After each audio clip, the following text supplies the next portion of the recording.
Welcome students. Class 9th, exercise 11.1, constructions. Question number 5. Construct an equilateral triangle given its side and justify the construction. आपको एक equilateral triangle बनाना है. Equilateral triangle का मतलब जिसकी तीनों sides equal हो, उसे हम लोग इक्विलैटरल ट्रायंगल कहते हैं. और गिव इट साइड, उसकी साइड दी हुई हो. यहाँ पर लिखा हुआ नहीं है कि वो 5 सेंटीमीटर है, 8 सेंटीमीटर, 3 सेंटीमीटर, एनी साइड आपको दिया हुआ है. और जस्टिफाई भी करना है अपने कंस्ट्रक्शन को. राइट, सो चलिए स्टार्ट करते हैं. इक्विलैटरल ट्रायंगल कैसे बनाया जाए, कैसे कंस्ट्रक्ट किया जाए. तो स्टेप 1, सबसे पहले क्या करते हैं, draw a line segment OA of given measurement. जो भी आपको साइड दी गई है, जितनी भी दी गई है, या अगर नहीं दी गई है तो आपने मन से कोई भी साइड लेकर मेजरमेंट लेकर एक लाइन सेगमेंट बनाते हैं. Right, so this is the line और इसका नाम हमने OA रख दिया. आप ABC कुछ भी रख सकते हैं. नाउ अब OA जो साइड आपने ली है, taking O and A at the centre, O और A को सेंटर मानते हुए आपने दो आर्क बनानी है. 2 आर्क्स, ड्रॉ 2 आर्क्स.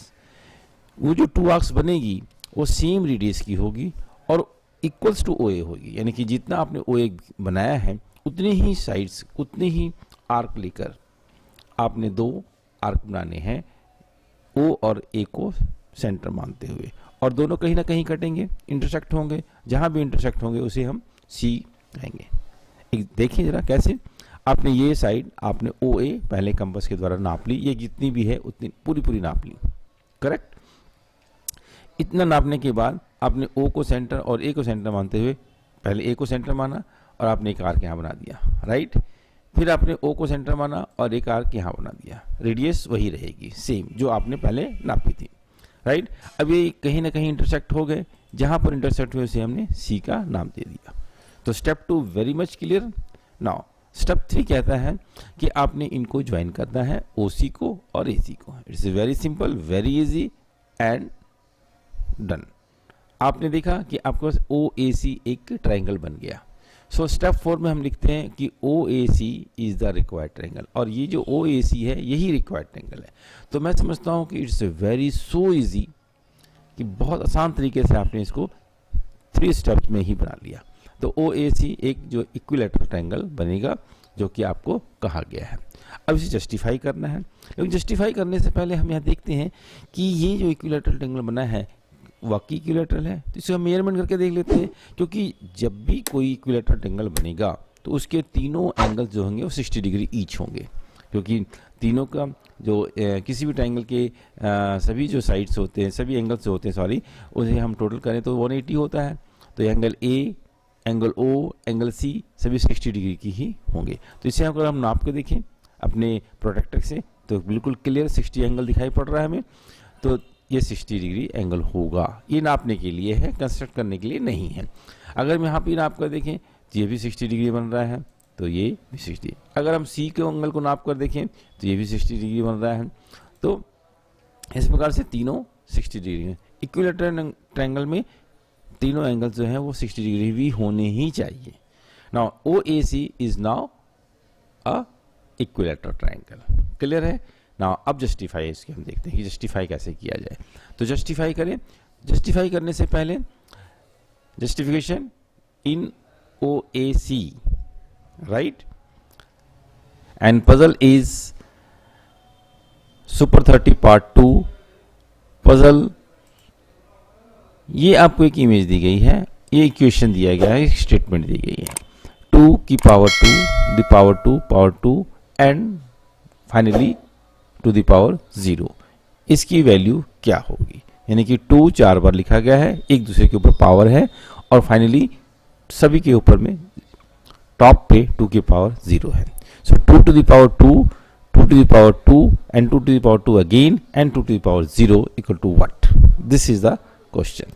सो इसे आप देखें और इसके सॉल्व करने की कोशिश करें कि इसकी वैल्यू कितनी आती है.